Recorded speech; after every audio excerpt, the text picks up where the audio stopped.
Bonjour à toutes et à tous, nous allons voir dans cette vidéo la méthode à utiliser pour réaliser correctement un diagramme objet-interaction. Cette notion intervient dans la partie mouvement et interaction du programme de physique-chimie au collège. Alors, quel est le but d'un diagramme objet-interaction? C'est une représentation schématique qui permet de faire l'inventaire des interactions dans lesquelles est engagé un objet d'étude. Alors, prenons un exemple. J'ai choisi cette illustration, donc on peut distinguer Tarzan en train de se balancer sur une liane. Un personnage, Jane, est accrochée elle-même à Tarzan. Donc le but ici est de représenter le diagramme objet-interaction avec comme objet d'étude Tarzan. Cela va se faire en deux étapes. Donc la première étape, faire l'inventaire des objets en interaction avec l'objet d'étude.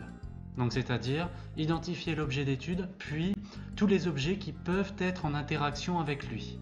Dans cette situation, l'objet d'étude est donc Tarzan, et maintenant cherchons tous les objets qui peuvent avoir une interaction avec Tarzan. Alors nous avons la liane, ensuite le personnage, Jane, nous avons également l'air qui est au contact de Tarzan, puis pour finir la terre que vous oubliez souvent, qui exerce une action à distance qu'on appelle l'action de pesanteur. Passons maintenant à la deuxième et dernière étape, modéliser chaque interaction. Alors, la première chose à faire, c'est de modéliser chaque objet par une figure géométrique. Alors, soit on prend un ovale, un rectangle, un cercle, dans lesquels on va inscrire son nom.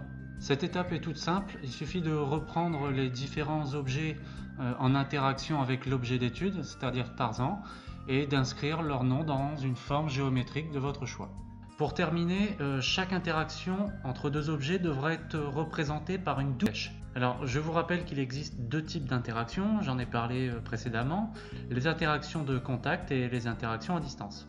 Alors, quand il s'agit d'une interaction de contact, il faudra représenter une double flèche en trait plein, et quand il s'agit d'une interaction à distance, il faudra représenter une double flèche en trait pointillé. Il ne nous reste plus qu'à représenter le diagramme objet-interaction. Alors, l'objet d'étude, par convention, il est toujours au centre du diagramme. Donc ici, on place Tarzan au centre du diagramme. Et nous allons placer tout autour les objets qui exercent une interaction sur Tarzan. Premièrement, l'interaction entre Tarzan et la liane, qui est donc une interaction contact. Nous allons donc représenter une double flèche en trait plein. L'interaction entre Tarzan et Jane, qui est une interaction de contact également, flèche en trait plein. L'interaction entre Tarzan et l'air, qui est également une interaction de contact, flèche en trait plein. Et pour terminer, l'interaction entre Tarzan et la Terre, qui est cette fois-ci une interaction à distance. Donc, nous allons représenter cela par une double flèche en pointillé. Et le diagramme objet-interaction est maintenant terminé. Je vous remercie d'avoir regardé cette vidéo, j'espère qu'elle vous sera utile pour la suite.